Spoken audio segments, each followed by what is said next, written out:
Salut les amis. Alors aujourd'hui, je voudrais partager sur un sujet très personnel.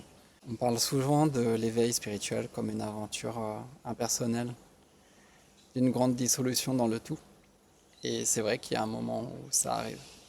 La surprise, c'est que juste au moment de cette grande dissolution dans le tout, il y a aussi une réalisation que cette vie, ici et maintenant, ce qu'on appelle la vie du personnage, elle est tout aussi sacrée.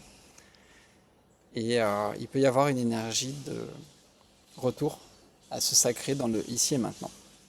Et aujourd'hui, je voudrais partager quelque chose avec vous. Je suis à la croisée des chemins. En effet, j'étais en Inde là depuis quelques temps et j'avais, on va dire, une mission à accomplir et cette mission est terminée.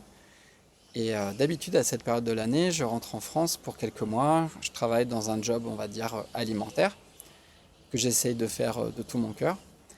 Et j'économise un peu d'argent pour ensuite retourner en Inde. Et là, j'ai un appel de la vie qui me dit mais reste en Inde, tu pourrais partager sur tout ce que tu vois ici, tout ce que tu découvres ici et tout ce que tu vis ici.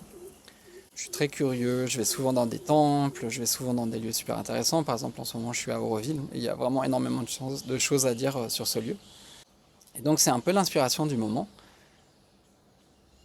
de rester en Inde plutôt que de rentrer en France et de faire des vidéos où je pourrais partager à la fois sur ma propre exploration et aussi sur ce que j'ai pu vivre dans le passé, ce que j'ai pu apprendre sur mon chemin et partager avec vous tout l'amour que j'ai pour l'Inde, tout l'amour que j'ai pour cette exploration spirituelle. Je sais pas ce que vous en pensez, j'avais envie de vous demander votre avis. Est-ce que vous pensez que c'est une bonne idée de rentrer en Inde? Oh, pardon, de rester en Inde?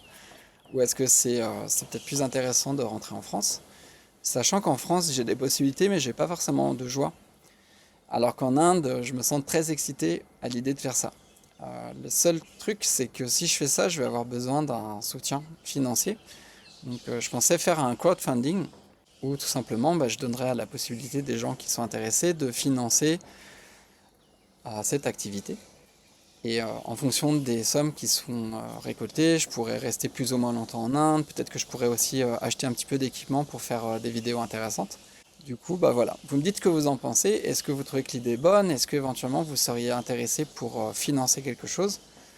En sachant que je me disais qu'au niveau des contreparties, je pourrais proposer aussi différentes choses. S'il y a des gens qui voudraient que je fasse des entretiens avec eux, c'est un truc qui pourrait s'imaginer. Sachant que moi, je me ressens pas du tout en tant que guide spirituel, mais plutôt en tant que ami sur le chemin et qui peut partager ses propres expériences et puis surtout qui peut peut-être vous permettre à vous de révéler votre propre vérité. Donc voilà, il y a plein de choses qui peuvent s'envisager, mais qu'est-ce qui résonne aussi chez vous? Est-ce que je suis le seul à avoir un élan ou est-ce que ça résonne aussi de votre côté? Et est-ce que vous seriez prêt à me soutenir financièrement pour que je puisse me lancer dans cette aventure d'être un sorte de nomade digital, spirituel qui partage sur ses découvertes? Bisous, bisous, à maintenant!